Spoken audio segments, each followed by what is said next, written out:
toujours la même chose avec Manchester United. C'est toujours le même scénario. Toujours. Après la victoire face à Aston Villa, tu avais des supporters de United, des fans, des consultants et des journalistes anglais qui disaient que Ten Hag a calmé la crise. Mais sérieusement, cette défaite contre Nottingham Forest, c'est un retour dans la réalité. C'est la victoire contre Aston Villa, c'est l'arbre qui cache la forêt.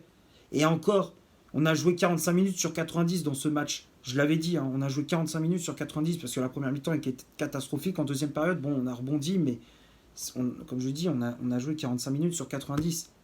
Et là, contre Nottingham Forest, t'es pas capable d'élever ton niveau de jeu. T'es pas capable d'enchaîner avec une deuxième victoire consécutive. T'es pas capable. T'es incapable, tout simplement. Et à l'heure actuelle, Erik ten Hag doit démissionner de United. Mais j'ai pas peur de le dire. Hein. Je n'ai pas peur de le dire.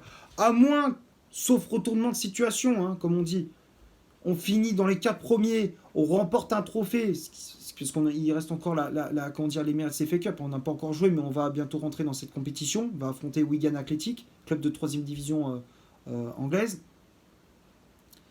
Je dirais, mais à coup de pas, enfin, si on fait ça, si on fait cela en fin de saison, je dirais, mais à coup de pas, je m'excuse, il n'y a pas de problème, tu sais, je reconnaîtrai mes torts.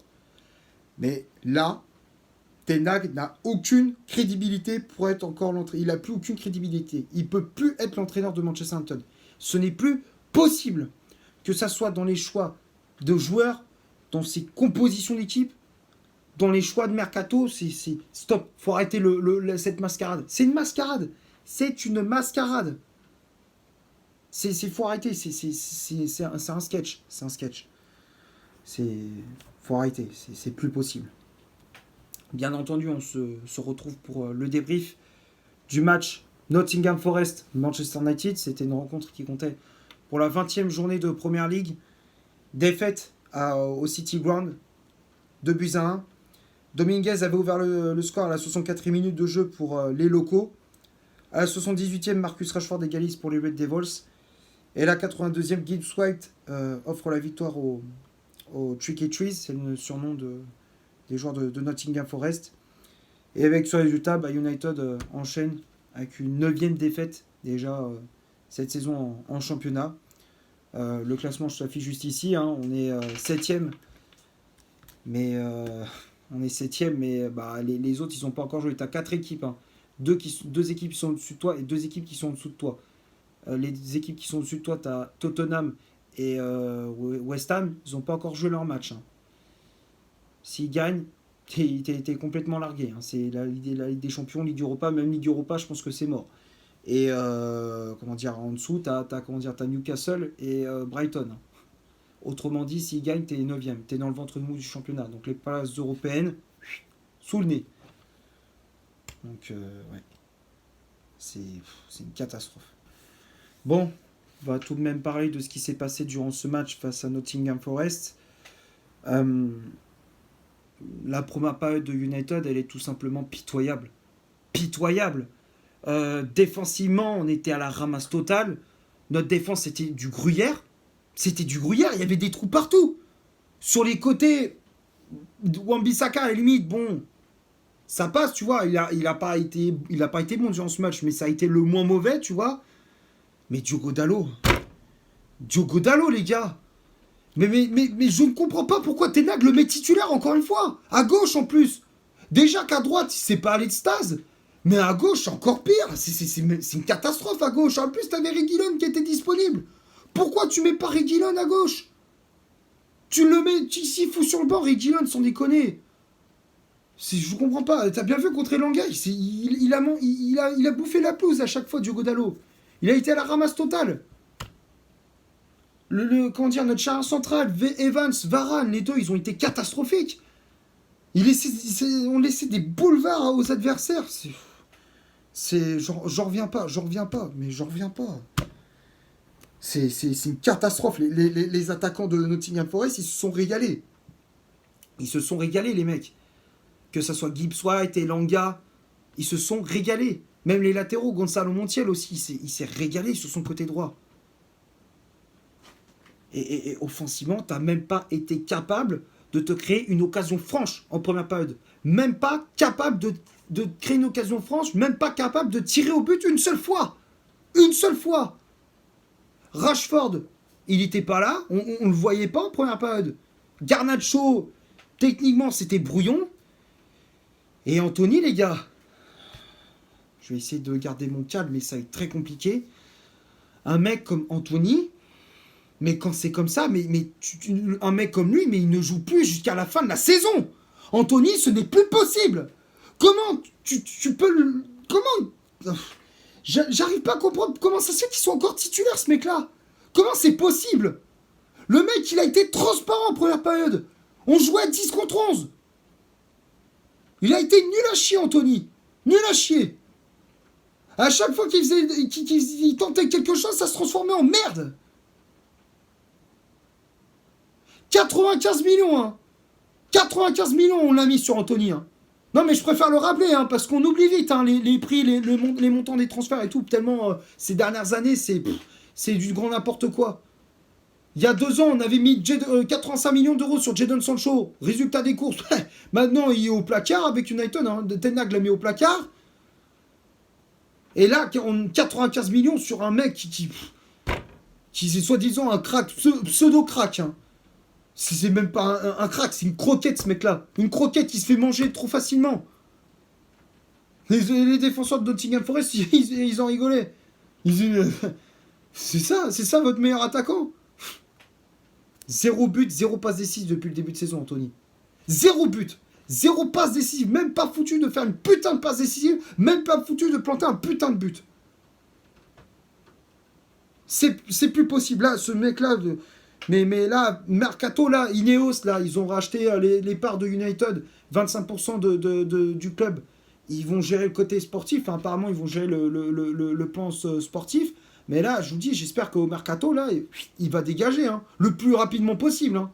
Parce que là, encore une fois, c'est... Mais genre, je n'arrive pas à comprendre. Il me met dans un état, mais de rage, mais de rage phénoménale. C'est plus possible. Donc, à la mi-temps, il y avait 0-0 entre les deux équipes, et on s'en sort très très bien à ce moment-là, parce que Nottingham Forest ne montrait pas grand-chose. Enfin, ils avaient des occasions, mais ils étaient quand même maladroits dans la finition, heureusement pour nous. Deuxième période, t'étais pas dedans, tout simplement. Tu as encore la tête dans le vestiaire. Hein, mentalement, tu es encore au vestiaire. Et à la 64e, à l'heure de jeu, Dominguez qui ouvre le score. Sur un très bon travail de Gonzalo Montiel côté droit. L'Argentin qui trouve dans la surface de réparation Dominguez qui enchaîne avec une frappe croisée. Onana qui n'a même pas plongé. Et notre défense qui laisse des espaces... des espaces qui sont énormes. On ne sort pas sur le porteur du ballon. Il n'y en a pas un qui va sur le porteur du ballon. On le laisse tirer. 1-0. Donc là, tu te dis... c'est mérité pour Nottingham Forest. Hein, les Tricky Trees méritent amplement cette ouverture du score. Après, malgré tout, tu essaies de réagir. Mais offensivement, c'est toujours pareil. C'est brouillon. 78e minute, Marcus Rashford qui égalise sur une erreur du gardien de Forest. Hein, tu vois bien, le gardien fait une erreur de relance. C'est Garnacho qui récupère. Il rentre dans la surface de réparation. Décale à gauche, Rashford qui enchaîne avec une frappe sans contrôle. Petit filet. C'est au fond du filet, donc ça fait un partout. Donc là, tu te dis, ouais, c'est bien Rashford qui égalise. Voilà, tu t'égalises, tu essayes d'y croire. Tu dis, allez, c'est bien, on égalise. Pourquoi pas aller chercher la victoire, aller chercher les 3 points. 82e minute. On avait une occasion, justement, avec Amad Diallo, qui était entré en jeu à la place d'Anthony en deuxième période, de mettre ce deuxième but. On ne met pas au fond. Contre-attaque de Nottingham Forest. 4 contre 4. Et Gibbs White qui marque à l'entrée de la surface sur un très bon service d'Anthony Elanga côté droit. Elanga qui nous a fait très très mal. Il a servi Gibbs White et à l'entrée de la surface, il n'est pas attaqué. Il enchaîne avec une frappe. Magnifique. C'est... Ouais. Et encore une fois, c'est un copier-coller du premier but. C'est un copier-coller. Pas un joueur qui va sur le porteur du ballon, on le laisse tirer. Voilà. Erreur de débutant. Erreur de débutant, tout simplement. Défaite de 1. Voilà, tout simplement. Et même quand tu avais 10 minutes de temps additionnel, tu n'as même pas été capable d'être dangereux. Alors si, tu as eu Bruno Fernandes qui avait eu une demi-volée sur un corner d'Eriksen qui a été dévié par un défenseur de Forest, puis par le gardien, Turner. Mais sinon, tu t'es écroulé après le deuxième but. Mentalement, tu t'es écroulé. Voilà. Voilà comment joue Manchester United, hein, comment on termine United cette année 2023. De manière dégueulasse. Maintenant, on va passer à la composition d'équipe qu'Erik Ten Hag a mis en place pour ce match. Le 11 de départ s'affiche du Sissi, donc il a remis en place ce 4-2-3-1 avec André Onana dans les buts. La charnière centrale, c'était Raphaël Varane associé à Johnny Evans. Les latéraux, on avait Aaron Wan-Bissaka à droite, Diogo Dalot à gauche. Le milieu de terrain, Christian Eriksen et Kobbie Mainoo. Bruno Fernandes, son numéro 10 avec le brassard de capitaine. Anthony, milieu latéral droit. Alejandro Garnacho, milieu latéral gauche. Et en pointe, on retrouvait l'anglais Marcus Rashford, qui remplaçait Rasmus Højlund, qui était malade, apparemment. Les changements effectués par l'entraîneur de Manchester. Donc, on a vu l'entrée en jeu de Sergio Reguilón à la place de Wan-Bissaka. 89e minute, hein, c'est bien. T'es mené 2-1. Le seul changement qu'il fait, le troisième changement qu'il fait, on est mené. Hein. Il te fait sortir un latéral droit pour te faire entrer un latéral gauche. Super. Bravo le coaching. Hein. Magnifique, hein. C'est la première chose qu'il faut faire. À la limite, prends un risque. Tu sors un défenseur, tu fais entrer un attaquant pour aller chercher l'égalisation. Au moins, tu te dis, bon, voilà, au moins il tente, il fait quelque chose, même si tu attends la dernière minute, mais au moins tu fais un changement logique. Tu ne fais pas sortir un latéral droit pour faire rentrer un latéral gauche à la 89e minute. Faut être totalement débile pour faire ça. C'est n'importe quoi. Et donc, comme je disais, Reguilón qui entre en jeu à la place de Wan-Bissaka. Scott McTominay qui entre en jeu à la mi-temps à la place de Kobbie Mainoo. Et l'entrée en jeu de l'Ivoirien Amad Diallo à la place de Anthony. Amad Diallo qui faisait sa première apparition sous le maillot mancunien cette saison. Lui qui était blessé durant les matchs de pré-saison, avant les matchs d'intersaison. Donc ouais, il faisait son retour dans le groupe mancunien. On va parler maintenant des statistiques de cette rencontre. On va commencer par Nottingham Forest. Les Tricky Trees ont eu 46% de possession de balle, 4 corners, 5 tirs au total, donc 2 tirs cadrés.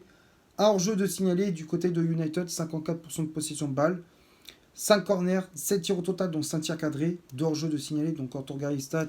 Alors oui, Manchester United a eu la possession du ballon. Oui, on a eu plus d'occasions que Nottingham Forest. Mais eux, ils ont été beaucoup plus efficaces devant le but, tout simplement. Il y a pas...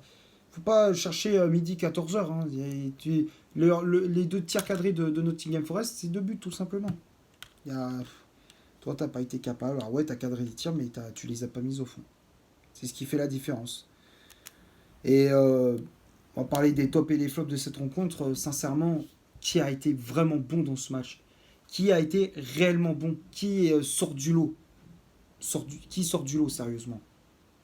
Moi, je vois pas un joueur qui sort du lot dans ce match. Pour moi, il y a pas de top. Il n'y a pas de top. Enfin, je vois pas Amad Diallo. Bon, il a pas fait une mauvaise entrée en jeu, mais c'est pas, il a toujours proposé. Hein. Il a proposé plus de choses qu'Anthony, ça c'est clair. Mais bon, voilà, je vais pas l'accabler, c'est pas le plus mauvais sur le terrain. Mais bon, ça n'a pas été l'extase. Bruno Fernandes, il a été décevant. Marcus Rashford, mis à part son but, on attendait plus de sa part. Garnacho, pareil. Défensivement, Varane, c'était une catastrophe. Johnny Evans, c'est pareil. Enfin, moi, je ne vois pas un joueur qui sort du lot qui a été réellement bon de la première à la dernière minute. Pas un seul. Pas un seul. J'en vois pas un seul, les gars. Je vous le dis, hein, je ne vois pas. Je pense avoir fait le tour pour ce Nottingham Forest Manchester United. J'espère malgré tout que le débrief vous aura plu. Si c'est le cas, vous laissez un énorme like. Tu t'abonnes, tu n'hésites pas à me dire dans les commentaires ce que tu as pensé du match et de mon débrief. Partage la vidéo sur tes réseaux sociaux, hein, sur Instagram, Facebook, tout ce que tu veux. N'hésite pas à faire un tour sur mon compte Instagram. Comme d'habitude, je te l'affiche juste ici. Et d'ici là, portez-vous bien. On se retrouve pour une prochaine vidéo. Ciao.